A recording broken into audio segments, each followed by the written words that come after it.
Eu sou Andréia Nur, sou bailarina, atriz, pesquisadora e professora do Departamento de Artes Cênicas da USP, desde 2013. Hoje é dia 3 de julho de 2017. Para você, Andréia, quem foi Denilton Gomes? Bom, o Denilton, para mim, tem uma referência afetiva, porque ele foi alguém que marcou a minha infância, a minha adolescência, como uma figura próxima da família, né? O Denilton é pai do Ramon, meu irmão, foi casado com a minha mãe, Janice Vieira, e então ele esteve presente na nossa infância ali, porque sempre uma relação muito, muito afetiva mesmo com a família, né? E essa referência do Denilton, da pessoa Denilton, muito presente na minha família. E isso foi de alguma maneira contaminando também a minha lembrança dele como artista, porque ele era uma pessoa muito integrada, que tinha a arte e a vida abraçadas, né, o tempo inteiro. Então, para mim, a primeira referência que eu tenho dele é desse tio que estava sempre perto, né, por perto na família. E claro, eu assisti todos os trabalhos dele, quer dizer, os trabalhos que ele fez na década de 90, no final da década de 80, e que eu já podia assistir, era criança ainda, mas já assistia. Então ele foi permeando essa construção de memória para mim, né? Agora, já na minha vida adulta, já como bailarina e pesquisadora, o Denilton marca esse meu atravessamento pela história da dança do Brasil. Foi quando eu comecei a me interessar mais pelas nossas histórias das danças contemporâneas, né, no Brasil. Foi que eu encontrei a dimensão dele como artista, e que eu descobri vendo e lendo, pesquisando e ouvindo depoimentos, o quão grande ele foi como artista da dança, como um dos principais bailarinos da cena nacional, porque é um intérprete muito forte e que passou por vários momentos da história da dança paulista, né? O que te levou a desejar pesquisar a visibilidade da atuação de Denilton Gomes? Então, quando o Denilton faleceu em 1994, a grande parte do material, se não todo o material que ele tinha de programas, de espetáculos, cartazes, vídeos, fotos, materiais cênicos, tudo isso ficou com a minha mãe e com o Ramon, com meu irmão, em casa, e esse material ficou lá. Eles organizaram um pouco para algumas exposições que foram feitas, mas a gente tinha muita dificuldade de colocar esse material num lugar onde ele pudesse ser bem cuidado e arquivado como uma espécie de acervo, né? Então, acho que o primeiro impulso é que a gente tinha uma história ali guardada em casa, né?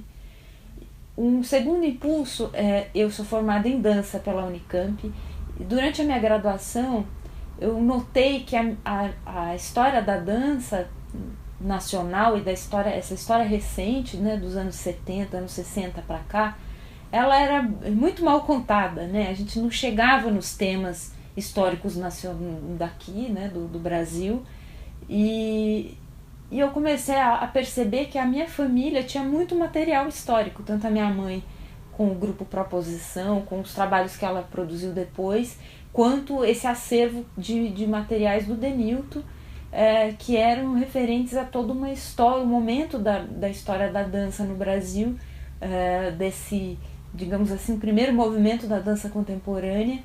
E essa história que não era contada, pelo menos na minha graduação, não teve um grande enfoque nisso.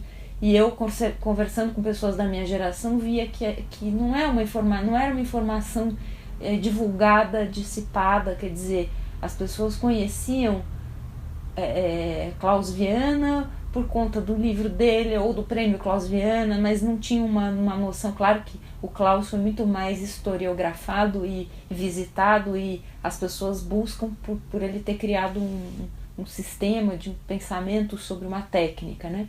Agora, o Denilton foi um artista que morreu cedo também, tem toda uma história aí de não ter sido tão noticiado depois da morte por ter morrido de AIDS, né?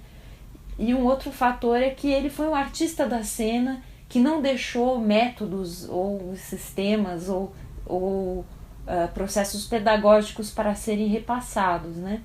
Então, aquilo que ele deixou foi com ele e com as pessoas que trabalharam com ele, né? Então, nesse sentido, havia um desaparecimento do Denilton, um silenciamento do Denilton depois da morte. Quer dizer, se você olhar mesmo nos recortes de jornais, depois de 94 não se fala mais nele. Aí, depois que eu fiz minha pesquisa de mestrado, as pessoas também começaram a trazer mais a imagem do Denilton. Por exemplo, o prêmio Denilton Gomes, que agora, né, tem um nome de um prêmio da Cooperativa Paulista de Dança, e outras homenagens que foram feitas, mas tem um pouco esse quadro de desaparecimento por causa da morte precoce e dele não ter deixado um material que continuasse sem a ação dele, né? Ia perguntar, pedir para você comentar um pouco os esforços para valorizar a memória da dança no Brasil em projeto como este do CCSP, da percepção à memória, e outros que você conheça. Mas se já parcialmente já respondeu, se gostaria de acrescentar mais alguma coisa a esses esforços para valorizar a memória? Então, quando eu fiz minha pesquisa de mestrado e minha pesquisa de doutorado, principalmente a de doutorado, onde eu trabalhei um pouco, principalmente investiguei a história do grupo Proposição, que é esse grupo que o Denilton fundou com a minha mãe, Janice Vieira, nos anos 70, eu observei que a gente tem um caminho de, né, estudando um pouco história, você vê que você tem uma bifurcação entre história e memória, né? A história é composta daqueles materiais que se colocam como arquivos, mas também da memória, quer dizer, dos depoimentos, das memórias corporais, dos repertórios, né?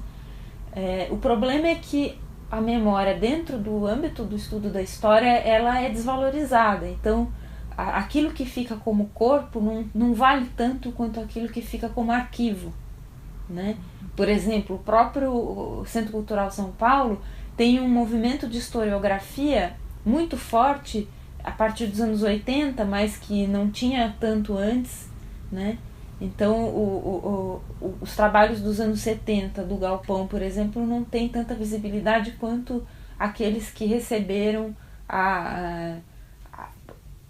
os registros fotográficos do Centro Cultural São Paulo, né? Depois do projeto do IDART e tudo aquilo.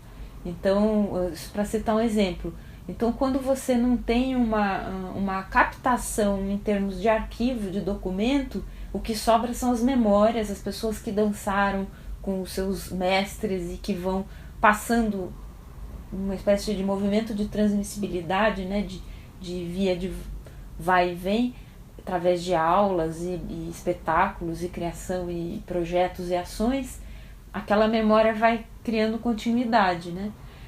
No entanto, se ela não é abraçada por uma implementação mais fixa da memória, como arquivo, quer dizer, um documento que fique, uma fotografia que fique, um vídeo que fique, ela está mais volátil, né? Então, acho que a dificuldade que se encontra é que a gente tem poucos espaços de acervo, pouco espaço de acervo no sentido de ter, de fato, uma verba para se guardar materiais para que eles fiquem mais perenes, né? E a gente tem pouca documentação em tempo presente, a não ser os grupos que começam a fazer sua própria documentação, né? Mas não tem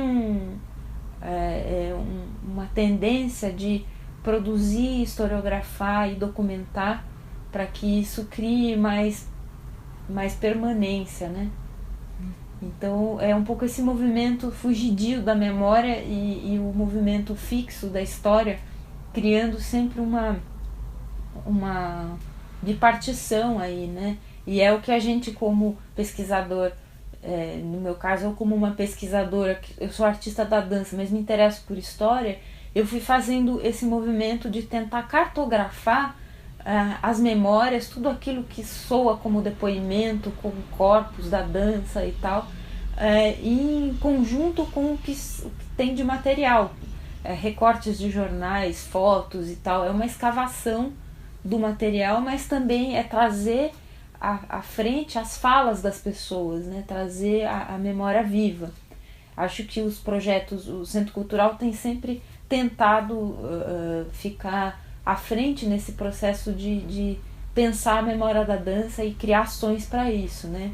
Tem outras instituições voltadas para isso. Claro que tem um lado que a instituição também, ela é um ponto de, ela é uma voz, então ela também pode contar a história como ela quiser contar, e isso por um lado é natural que aconteça, porque o arquivo está sob tutela da própria instituição, né? Por outro lado, isso daqui a um tempo revela que algumas histórias são oficiais, porque foram patenteadas pelas instituições, e outras ficaram na escuridão, porque ficaram só nas falas das pessoas, não se tornaram arquivo, né? Então a busca é que essas instituições que estão tentando criar processos e projetos de memória, é que elas consigam abraçar as histórias não oficiais.